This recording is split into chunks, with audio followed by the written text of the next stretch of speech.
Galatarram fatamumiti keroko kanatinu folte jajjabi mirga ko falmattu inni ke bilisumato Galatarram fatamumiti keroko kanatinu folte kulkullu taati osoo jirtu yaa ijoollee biyya koos nyaate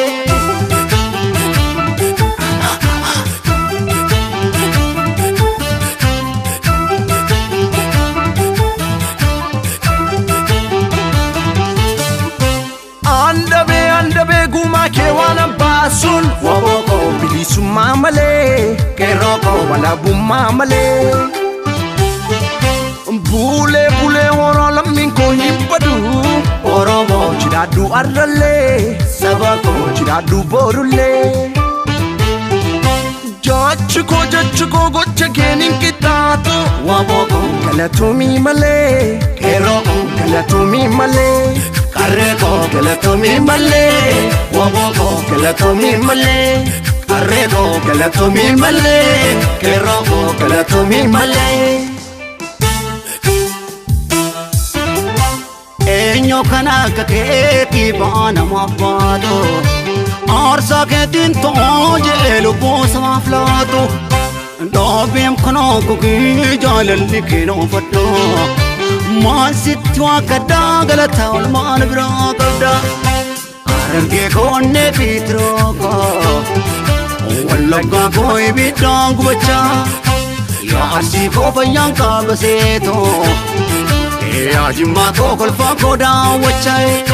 Ya shawa ko kolfi fayan ta'o Salale ko kubacha tan kolafa Ajalo ko himpo hinna jetame Ajalo ko mapamboy desa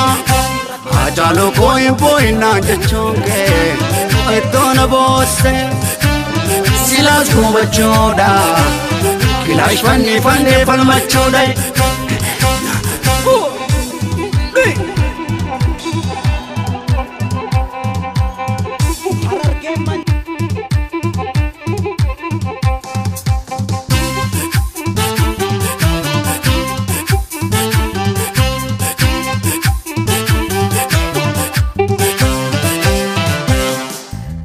Galatarram fatamumiti keroko kanatinu volte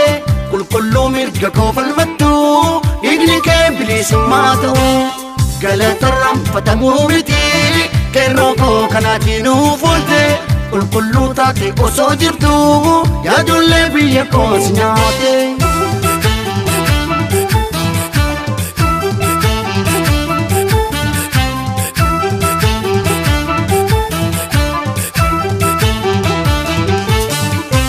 Andabe guma ke wana basun waboko wala bumma male keroko bilisumma male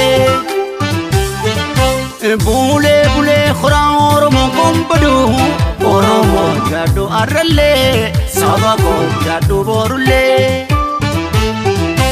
Jachko gocha kenin kitatu waboko galato bimbale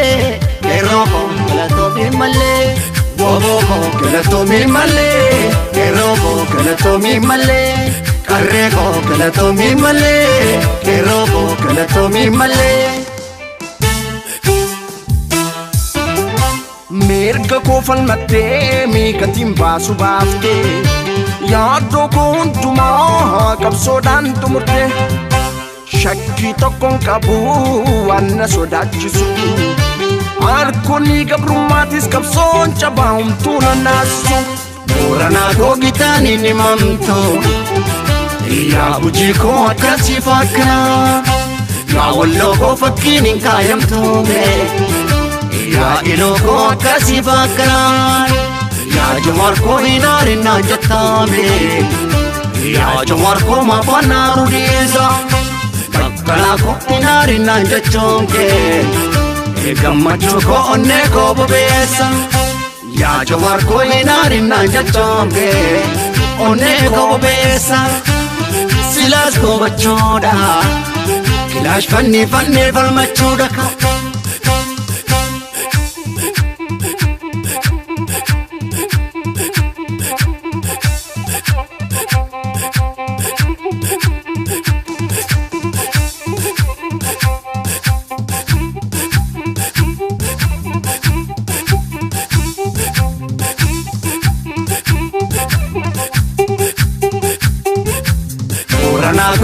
isaanii ni mamtu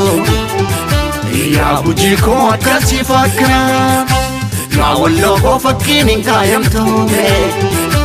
yaa Iluu koo akkasii fakkaata yaa Jowaar koo hin aarinaan jettaame yaa Jowaar koo maafaan naaru dhiisa bakkalaa koo hin aarinaan jechuun kee gammachuu koo